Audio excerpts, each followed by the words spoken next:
Good morning. We're going to be working at the wall today. So if you can, kick off your shoes and let's get started. All right, so I want you to start out just by kind of moving your feet, wiggling around. Don't really think about it, and then just idle down, settle down, and take a look at your feet. So you might notice that one foot is further forward than the other, or one foot is turned out. We're just creating an awareness so that we know what we're changing and where we started from. So I kind of noticed that I have one foot that's a little bit further forward than the other. And so I just want to create a little bit of balance with that. But before I do, I'm going to scooch myself back just a hair and create those new adjustments in my feet so that when I'm up against the wall, I'm not leaning back from my heel. So we're using the wall today. This is not going to mean that your heels are going to touch the wall. We have to account for a booty, and all of our booties are different. So as you adjust that, okay, bring yourself up against the wall and then just recheck your feet again. My left foot really wants to be slightly further back than my right foot, and it almost makes me feel like I'm standing incorrectly. So this is why you have to look at your feet and make that awareness that it's like, yes, in fact, they're parallel. Yes, in fact, the outer edges of the feet are pretty parallel with the outer edges of the room or the mat or the lines on the floor, which may make you feel like you're collapsing in. We all have patterns. Our body has areas that are shorter and tighter, longer and overstretched or slack, and those create patterns, and that's how we move about our day. We're trying to change those patterns today. So once you've done that, we want our feet at about a hip's distance. Now, we're not going to get caught all up in technicalities, but this is not your hip's distance. If you're a little bit fuller around your hip area, you're not feeling your bones. You're feeling, wherever we are, okay, we're feeling the tissue, the muscle, the fat, the padding that goes around our bones. So please do not think that this is as wide as your feet are. We want to find the actual width of the pelvis, or the inner pelvis, which is actually quite narrow. So your front hip bones, okay, you might have to push a little bit harder, but they're there, okay, they're there. They're usually by our front belt loops. We're going to find those and go about 2 fingers widths in. And as you go down, that should line up with the center of your thigh and down to the center of your foot, okay? Long story short, it's about a foot's width apart. Now, if you are a little bit larger, okay, whether you're taller or a little bit wider, you may need a little bit wider stance. So I don't want you to get caught up in technicalities. I just don't want you here, okay? So bring it in just a little bit. Once you've done that for yourself, let's take a look at the legs. And I have a left leg, because this is my problem leg. I've had some injuries on it. This arch wants to collapse in quite a bit. My ankle wants to collapse in. Now, if you have collapsed arches or high arches, if you have knee pain, a lot of times those are leg rotation issues. It's not actually an issue in that area. So we want to try to adjust that. Keeping your feet anchored down into the floor, that means the inner and outer edge of the ball of the foot and the inner and the outer edge of the heel of the foot is going to stay anchored. I'm going to grab my thighs, and I want to create an external rotation with the thigh bone, with the thigh itself. And what you should notice is all of a sudden, the booty squeezes without you having to clench, okay? So as I rotate my thighs out, my glute muscles kick in. It's a great thing. We're going to get to that in a second. But if you look at your feet, what I don't want you to do is rock to the outer edges of the feet. So when you stay plugged into your foot and you rotate, I really have to push on the inside edge on that left foot when I rotate so I don't lean into the outer edge of the foot. Now I'm utilizing a totally different combination of muscles in my feet and in my legs. I can feel this left leg already working a lot harder than my right leg. That's a good thing. We have to be careful because we'll categorize new sensations as wrong or bad. And what's comfortable or normal, meaning how we've always moved about our day, as the safe things, the right things. So you need to look with your eyes and see, in fact, that as you rotate, I'm pressing down through the inner edge of my foot, behind the big toe, inside of the heel, as I rotate out so I don't lean. This is really creating a lot of work for my left leg. I have to work on that, okay? That leg, some areas are super short, other areas are overstretched, and everything I've been doing since the beginning of my existence has probably been accommodating to that. Now, as I work my way up, it's not that the kneecap should be pointing forward. Your kneecap's a floating bone. It's not like your elbow or your shoulder, okay? So the kneecap's a bad directional. What we want is the slits, the vertical slits, the pits behind the knees to be pointing straight back. If you've ever seen a 16-year-old girl with shorts on, and I'm not trying to judge 16-year-old girls, I was once one, but they tend to press their knees back and hyperextend and then rotate in. It's kind of like a booty out position. Now, I'm not saying every girl does this, but you may be able to visualize that. What we want to do is turn the pits of the knees to point back, keeping our feet plugged, and all of a sudden, my glute muscles kick in. Why is that important? Because your glutes are the shell for the lower back. And when your glutes are just kind of hanging around back there, they're not really helping you. And up to this point, you may have been having people tell you, do booty exercises, squeeze your glutes, clench your glutes. But what our body is capable of doing is automatically engaging. And so when I put my body where it belongs, it should automatically kick in. I'm pretty certain if you've ever had children or ever watched a young child learn to crawl or walk, nobody was saying, now contract and squeeze your glutes. Contract and squeeze your abs. No, because their body is smart. Your body is smart. We're just putting it back where it belongs. So as you rotate, I'm seeing my arches come back to life, okay? And if you have really high arches, you may have to actually push down more through that inner edge of the foot, behind the big toe, the inner heel, as you rotate. So it's a balancing act. As you work your way up your body, we're looking at our pelvis now. I've had 4 kids, and so what happens a lot is we end up still walking around like we're pregnant when we're no longer pregnant. If you've had a dramatic weight loss, I see this a lot in people that have had a lot of weight loss. The pelvis hangs forward because the front of the body is heavy, and then we're still walking around in this really extreme lordosis. Not only is this not utilizing the abdominal muscles, okay, but our glute muscles are behind us. What good is the shelf for the lower back when it's behind us? But more importantly, our pelvic floor is now also tipped behind us.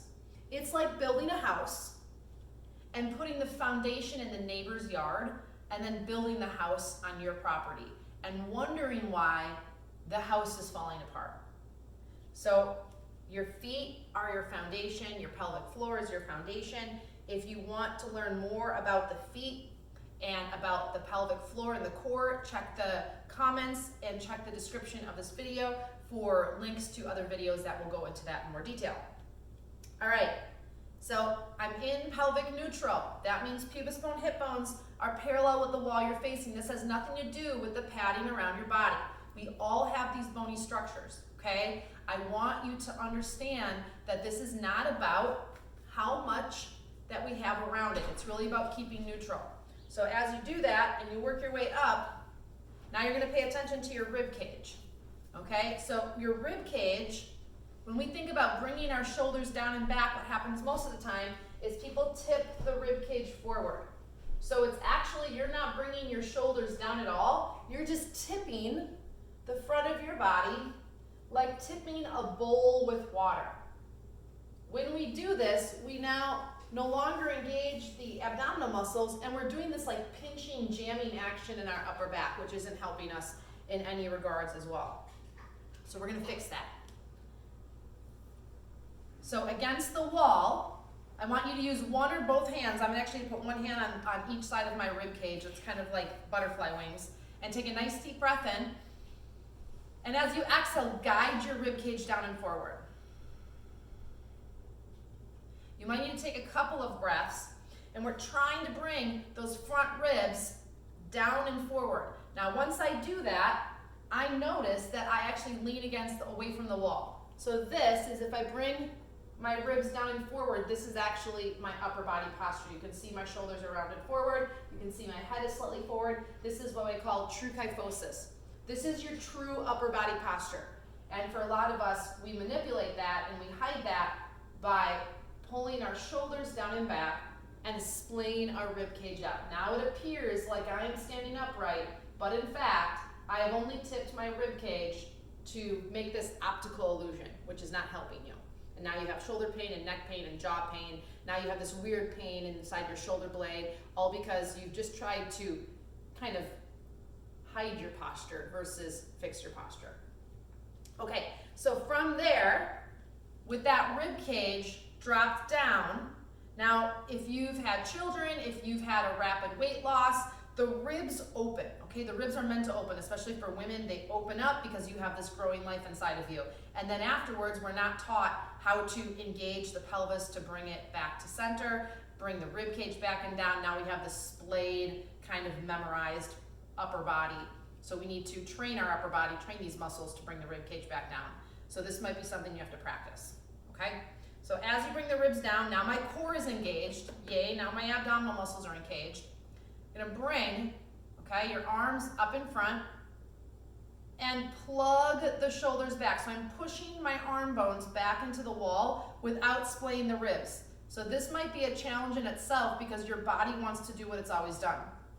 Once you do that, you're going to make a fist, pretend that you're holding a pipe, you are the strongest person on the planet, and break the pipe by turning your forearms and palms and elbows up and feeling your shoulder blades drop down and back without pushing the ribs out. So my core is actually engaged right now. We'll call it like an idle. It's not the strongest engagement, but it's definitely contracting.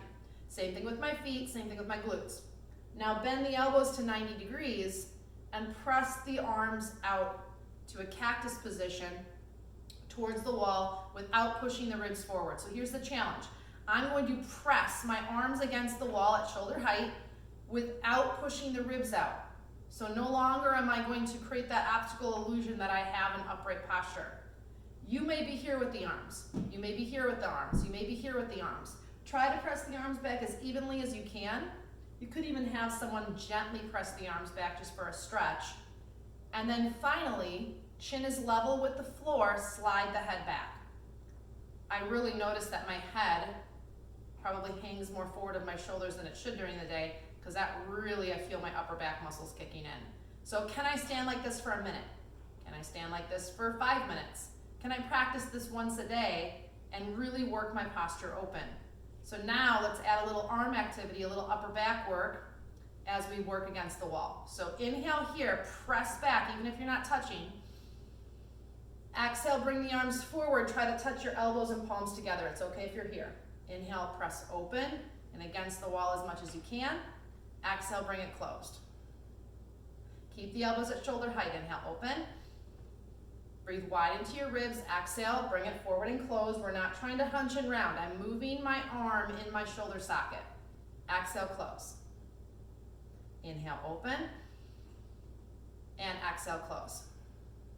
4 more. Nice and slow, it's not a race. Press each time, challenge a little bit more, 2 more. And last one, I can really notice my left shoulder has to work a little bit harder. Okay, so now we're against the wall. Now we're gonna make snow angels. Keep the ribs down. As you fatigue, it's like, oh, I just wanna push my ribs forward and push my booty out, but I don't want you to do that. Keeping your arms pressing back. Inhale, slide the arms out to T without pulling your shoulder blades off the wall. And then slide it back up to cactus. Back of the neck is long. Inhale, slide it out. Exhale, slide it back up. So the whole time, I'm trying to keep my shoulders, my arms, the back of my neck, my feet plugged in, like my body is turned on, it's active. Inhale, slide open. Exhale, slide it back up. Inhale, slide open. I can feel all the muscles in my upper back and my neck all engaging because they're overstretched, they're weak. Too much computer time. Too much drive time. 2 more. Keep the front ribs down. You have to think about it. It's not just the arm action. It's everything else the body is doing. And then staying against the wall. Last one here. Keep the ribs down. I know your shoulders are probably screaming at you. Inhale, slide up. as far as you can keep the arms against the wall. The second you pull off, it's too far. And then bring it back down shoulder height. Inhale, slide up. I can go about here, and then my shoulders want to pull off. And exhale down. So I have no doubt you can straighten your arms. But it's at what point do I have to manipulate the body to get my arms straight, okay? I want you to just keep pushing the envelope a little bit more each time. I don't care if it's 2 inches you're lifting. My left arm, I really have to think about it. And then bring it back down. Push back, even if you're just here.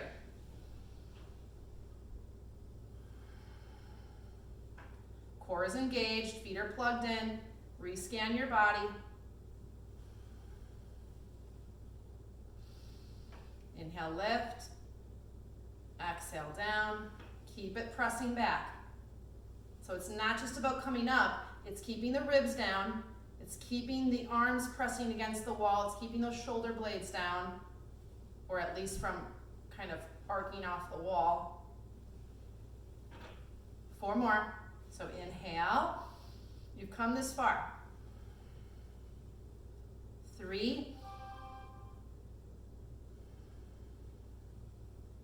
2, last one, give it all you've got. Really press back, stand nice and tall, keep your arms against the wall, and bring it back down. Roll the shoulders. What if you were to do that once a day? What if you were to do that a few times a week? We can go from that forward head, slumped shoulders, rounded upper back, and we can start to reverse some of those postural issues. Remember, it's taking you how many years to get where you are? Give yourself some grace as you work with these movements and work against the wall to help restore your posture. Think about where your head is during the day. Think about where your shoulders are during the day. Think about where your feet are during the day, and all of these things add up over time. Make sure you check out our website, hopesofara.com and mothertruckeryoga.com, and check out more about what we're doing to help you feel better wherever you are. Bye!